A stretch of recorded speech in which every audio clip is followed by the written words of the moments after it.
It was 2 a.m., and I still couldn't sleep. The house was quiet except for the soft hum of the heater and the ticking clock on the living room wall.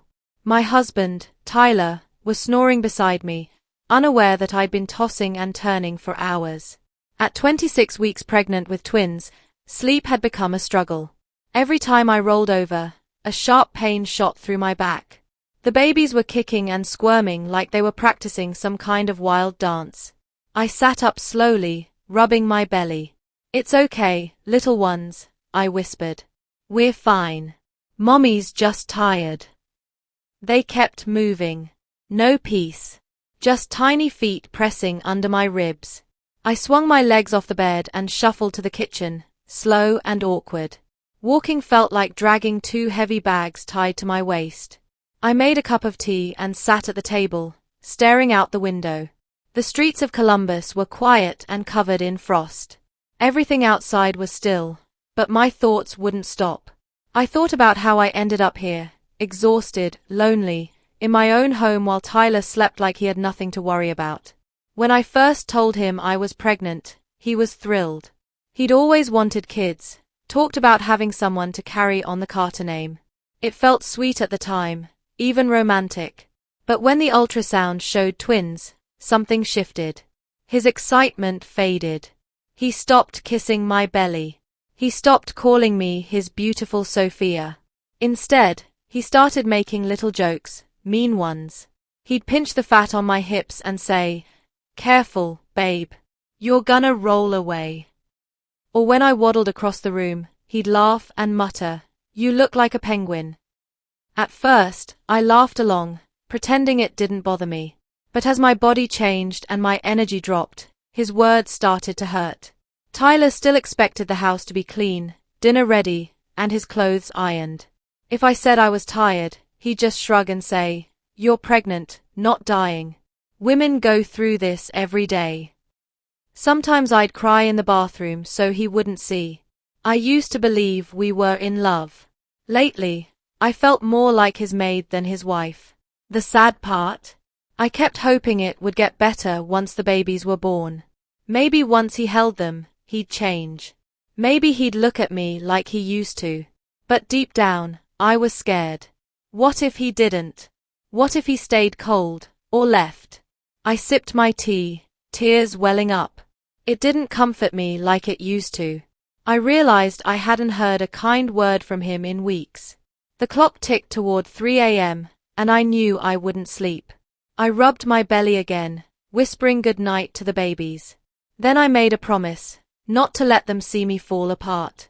I hadn't always felt this tired or afraid. Once, my life felt full of hope and choice. I was an only child, raised by quiet, loving parents. My dad was a history professor, always reading old books. My mom was an accountant, careful, organized, soft-spoken. They never yelled. They solved problems over tea. But everything changed when I was 19. My dad had a stroke and died suddenly. The silence he left behind was heavy. My mom tried to keep life going, but cancer hit fast and hard. She passed within a year. I sold our house to cover her treatments. All I had left was a suitcase and a scholarship. I moved into the dorms, told myself I'd be okay. But I was lonely. I studied English because it gave me peace. Words made sense when nothing else did. To help with money, I offered tutoring online, affordable, patient, flexible hours. That's how I met Tyler. He was 28, already managing a warehouse, but struggling to communicate with new international clients. When he showed up for the first lesson, I was nervous. He had this confident way of entering a room, like he owned it. He smiled easily, asked about my day, and even paid more than I charged. "You're worth it, Sophia," he said. "You're helping me more than you know." I remember blushing. I wasn't used to that kind of attention, especially from someone like him. He had a steady job, a nice car, all the things I didn't have. Our lessons turned into long talks, and those talks turned into dinners. Tyler would tell me how smart I was, how much he admired me for keeping it together after losing my parents. He made me feel seen at a time when I felt invisible.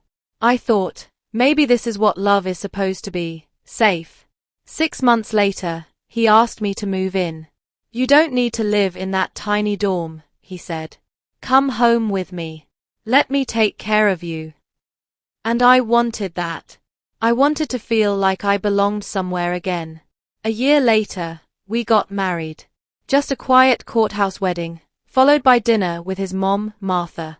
I didn't have much family left, and he didn't care for big celebrations. I told myself that love was what mattered, not a fancy wedding. At first, marriage felt good.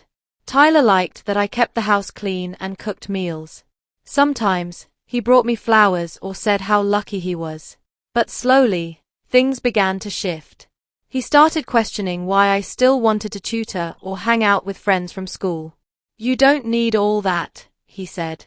I can take care of us. Just focus on me. It sounded sweet, at first. But over time, it started to feel like a rule. So I stopped tutoring. Stopped seeing classmates. Eventually, I stopped doing much of anything besides keeping the house perfect for him. Looking back, I can see how it all changed so gradually. How love became permission, and permission became control. At the time, I thought I was just being a good wife. The first year of marriage seemed normal enough. I thought we were just learning how to live together. But now I know it wasn't about learning. It was about Tyler slowly tightening his grip. It started small. He didn't like me texting old classmates. Why do you even need them? He'd ask, laughing. You've got me now. Then one day, he grabbed my phone, scrolled through my messages, and told me not to talk to any guys from my program. Next, it was the tutoring. He said it wasn't worth the effort, that strangers coming into our home made him uncomfortable. I make enough for both of us, he said. Why wear yourself out? So I quit. I thought that's what good wives do. Even holidays changed. My friends invited me to a winter party, but Tyler frowned. You don't need that crowd. We'll have our own fun. So I stayed home while he played video games. One by one, I let go of everything outside our apartment. I told myself this was what marriage was: sacrifice, support. His mother, Martha, reinforced it. Don't argue, she said during one of her weekly calls. Men need peace when they come home. Focus on the house and a family. That's what keeps a marriage strong. She meant well, I think. But it made me feel even more alone. Then came the pregnancy. When I showed Tyler the positive test, he lit up. I'm going to be a dad, Sophia, he said, lifting me in his arms. This is the best day of my life. For a moment, I believed things would be different, that maybe he'd love me the way he used to. But then we had the ultrasound. 2 heartbeats. Twins. I'll never forget how his smile faded. The drive home was silent. That night, he barely spoke, just stared at the TV while I sat beside him in shock. From then on, everything I did seemed to bother him. If I was too tired to cook, he complained. If laundry wasn't done, he muttered, "What do you even do all day?" He made fun of how slow I moved, how swollen I looked. Called me a penguin when I waddled across the room, like it was some cute joke. But I didn't laugh. I cried a lot during those months, quietly. I'd stand in the bathroom, gripping the sink, looking in the mirror, whispering, "Just hold on. Once the babies come, he'll love you again." But deep down, I knew better. I wasn't his partner anymore. I was a piece of furniture, useful when needed, ignored the rest of the time. Tyler had brushed me off the night before when I asked for help. I've been working all week, Sophia. I'm exhausted. Can't you handle one thing on your own? So I tried. I grabbed a stool, a bucket of warm soapy water, and a rag. My belly felt enormous, but I told myself I could do at least the bottom half of the window, just enough to feel like I'd done something useful. The stool wobbled as I reached forward, and for one terrifying second I felt weightless. Then came the crash with hitting tile, and a sharp pain in my back as I landed awkwardly on the floor. My breath caught in my throat. Then I felt it a sudden, warm rush between my legs. My water had broken. Panic set, and immediately I fumbled for my phone, hand shaking, and called Tyler. Straight to voicemail. I called again. Still nothing. Come on, Tyler. Pick up, please. My chest tightened and tears blurred my vision. I scrolled through my contacts, meaning to call a neighbor, but my finger slipped. I didn't even see which name I hit before I pressed send. Hello. A man's voice answered. It took me a second to place it. David Miller, Tyler's boss. My voice came out broken. David, I'm so sorry. I didn't mean to call you, but my water just broke and I can't get a hold of Tyler. Please, I need help. There was no hesitation in his response. Stay where you are. I'm on my way. Minutes later, David appeared at the door, his face full of concern. He didn't ask questions, didn't waste time judging why his employee's pregnant wife had accidentally called him instead of her own husband. He just scooped up my hospital bag from the hallway closet and helped me to the car. At the hospital, everything moved fast, too fast. Nurses rushed me into a delivery room, hooking up monitors and starting fours. You're early, sweetheart, one of them said gently. But don't worry, we're going to take care of you and those babies. I gripped the side rails as the contractions came, sharp and relentless. Where's my husband? I gasped between breaths. No one had an answer. I sent another text, then another, but the screen stayed blank. No response. Hours later, I held two tiny boys in my arms, their little chests rising and falling with effort. The nurses whisked them away to the neonatal unit, and I lay there exhausted and numb, wondering why Tyler hadn't shown up. David stayed in the hallway the whole time, pacing like a worried family member. When the nurse told him he could step in for a moment, he just smiled at me softly and said, "You and the babies are safe now. That's what matters." I wanted to cry from gratitude and humiliation all at once. This man, practically a stranger, had done what my own husband wouldn't. He showed up. He made sure I wasn't alone in one of the scariest moments of my life. As they wheeled me into recovery, I clutched my phone, staring at the unread messages I'd sent Tyler, and whispered to myself, "Were you? How could you not be here?" I didn't know it then, but this was the moment everything between us would shatter, because when I finally did go home, I'd find out exactly where he had been and why he hadn't answered. 3 days later, I was discharged from the hospital. The twins were stable but small, tucked safely in their car seats. That looked far too big for their tiny bodies, my arms ADHD from holding them. Not because they were heavy, but because I didn't want to let go. They felt fragile, like porcelain, like something I'd been trusted with, but didn't quite deserve. David was there again. I hadn't asked. He just showed up saying, "You shouldn't be driving in this condition, Sophia. Let me help." I wanted to protest, to say I could manage, but the truth, I couldn't. I was sore, weak, and emotionally drained. We pulled into the apartment parking lot, and I noticed something immediately. Tyler's truck wasn't there. I told myself he was probably at work or running errands. But when we stepped inside, that illusion collapsed. The living room was half empty.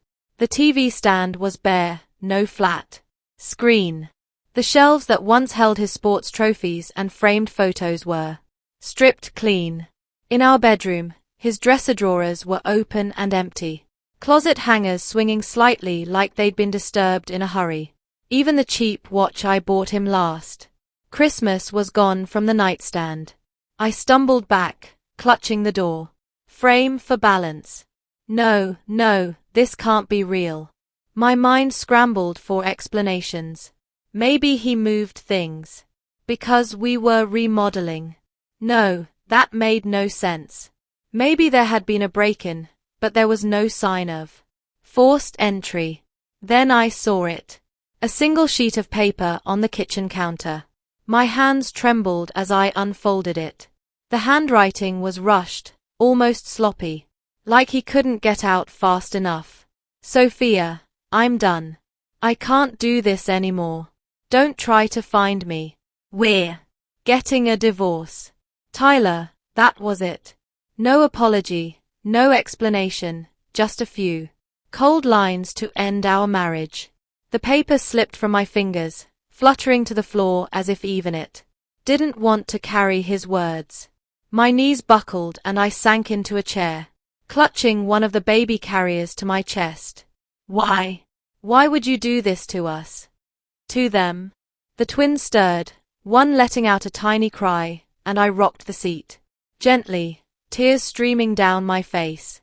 David picked up the note, silently, read it, then set it back down without a word. He didn't rush to comfort me or tell me it would be okay. Instead, he crouched beside me, his voice calm and steady. You're not alone, Sophia. Not anymore. I'm here and we'll figure this out. That broke something in me. I'd been holding everything in, every insult, every lonely night, every fear about the future. And now it poured out. I sobbed uncontrollably, clinging to my baby's carrier like it was the only thing anchoring me to the world. David waited, patient, letting me cry until the waves passed. Then he asked gently, do you have anyone else you can call?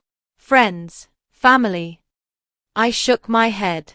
No, it's just me now. He nodded slowly like he understood more than he said. Then you focus on your boys, Sophia. Let me help with the rest. For the first time in days, I felt something other than fear. It wasn't happiness, not even relief. It was the smallest flicker of safety. And yet, beneath it, the grief was sharp and raw. I had just given birth to 2 beautiful boys, and their father had walked away, without even seeing them. That night, while the babies slept in their bassinets, I sat on the couch staring at the note again. I whispered to myself, I guess it's just us now, just me and them. And for the first time, I truly believed it. It was a week later when the phone rang just past midnight. I was sitting in the nursery, rocking one of the twins, who refused to settle. The other slept peacefully, his tiny chest rising and falling in perfect rhythm. My body HDHD, my eyelids heavy, but the sound of the ringtone jolted me awake. I glanced at the screen. Tyler. My chest tightened. I hesitated, my finger hovering over the answer button. Part of me wanted to ignore it, to let him vanish completely like he wanted. But some stubborn part of me hoped for an apology, maybe even an explanation. I answered, Tyler. His voice slurred. So, you moved on already, huh? With Miller? That your big plan, Sophia? Get knocked up and then cozy up to my boss. I froze. What are you talking about? You left me, Tyler. You left us.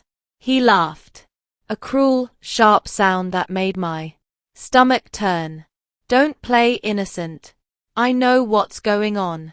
Everybody does. You think I don't know how he looks at you? You probably sent that text on purpose. Pathetic. I closed my eyes, gripping the phone tighter. You're drunk. Call me back when you're sober. No, you listen. His voice rose, distorted through the speaker. You ruined my life. And guess what? I'm doing just fine. Better than fine. I've got someone who actually appreciates me. And I've got plans. Big ones. You tell Miller to watch his back because by next month his precious company's tech. Yeah, It'll be in my hands. I'm selling it. Making real money, Sophia, while you sit there with your brats, living off pity. My blood ran cold. Tyler, what did you do? He laughed again, slurring over his words. Relax. Just business. Nothing you'd understand. Oh, and by the way, that apartment, my name's on the lease. You've got a month to clear out or I'll have you evicted. The lion went dead. For a moment, I just sat there, stunned. The baby soft, breathing, the only sound in the room. Anger bubbled up, hot and shaking. It wasn't enough that he abandoned us. He had to threaten our home, too. And now he was planning something against David, the one person who'd actually been there when I needed help. I didn't even think. I called David immediately. He answered on the first ring, his voice alert despite the late hour. Sophia, is everything okay? I told him everything. Every cruel word, every drunken threat, the scheme to sell company secrets. When I finished, there was silence on the line, heavy and deliberate.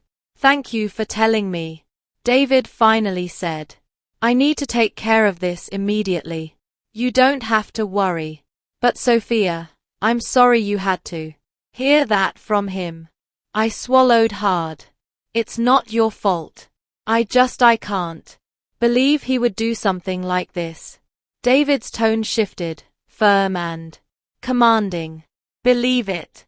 People like that always think they're smarter than everyone else, but he won't get away with it. True to his word, within days, David's company launched an internal review. Security teams dug through access logs and project files, and then they caught him. Tyler along with his new partner trying to meet a buyer in a parking lot with stolen schematics. The police arrested them on the spot. When the news reached me, I sat quietly on the couch, staring at my boys, sleeping peacefully in their bassinets. I felt no triumph, no satisfaction, just a dull ache of finality. Tyler had chosen this path all on his own.